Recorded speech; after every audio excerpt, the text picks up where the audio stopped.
Hello అండి, good morning అందరికీ. ఈరోజు నేను బెండకాయ కర్రీ చేశాను. ఎలా చేసుకోవాలో చూపిస్తా పదండి. ముందుగా బెండకాయలను అయితే కడిగేసుకొని ఫ్రెష్గా కడిగేసుకొని నేను ఫస్ట్ తుడుచుకున్నాను కదా, ఆ విధంగా తుడిచేసుకోవాలండి. వాటర్ ఉండకూడదు బెండకాయలకి.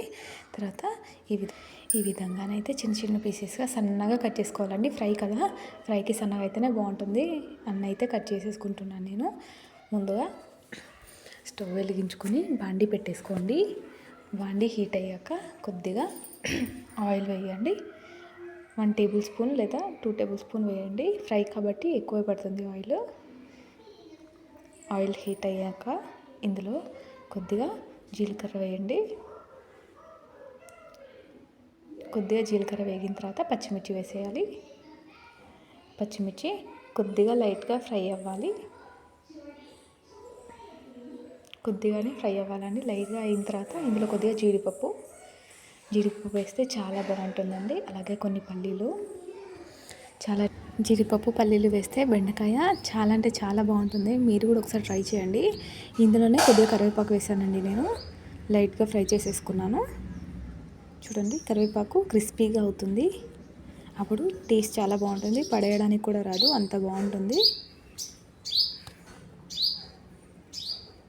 ఈ విధంగా లైట్గా కలిపేసుకోవాలండి. ఇందులో కొద్దిగా పసుపు వేసేసుకోవాలి. మొత్తం కలిపేసుకున్న తర్వాత బెండకాయలు వేసేయాలండి. బెండకాయలు వేసి ఈ విధంగా మొత్తం కలిపేసుకోవాలి.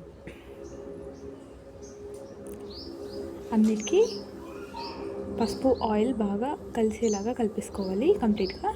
మూత మాత్రం పెట్టుకోకూడదండి. మూత పెట్టుకుంటే బెండకాయ జిగురు జిగురుగా అవుతుంది.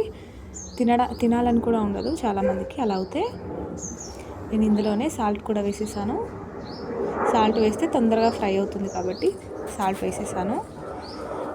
తర్వాత మళ్ళీ సాల్ట్ వేసాం కదా, కొద్దిగా కలిపేసుకున్నాను. ఈ విధంగా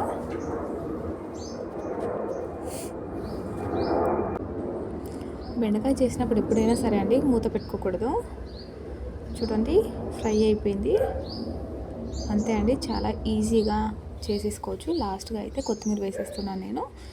స్టవ్ కూడా ఆఫ్ చేసేసాను. చాలా బాగుంటుంది. ఇదైతే ఒక గిన్నెలోకి తీసేసుకున్నాను నేను. చూడండి, ఇలాంటి యమ్మీ మోర్ వీడియోస్ కోసం నా ఛానల్ అయితే సబ్స్క్రైబ్ చేసేసుకోండి. అలాగే ఒక లైక్ కూడా వేసుకోండి. Thank you.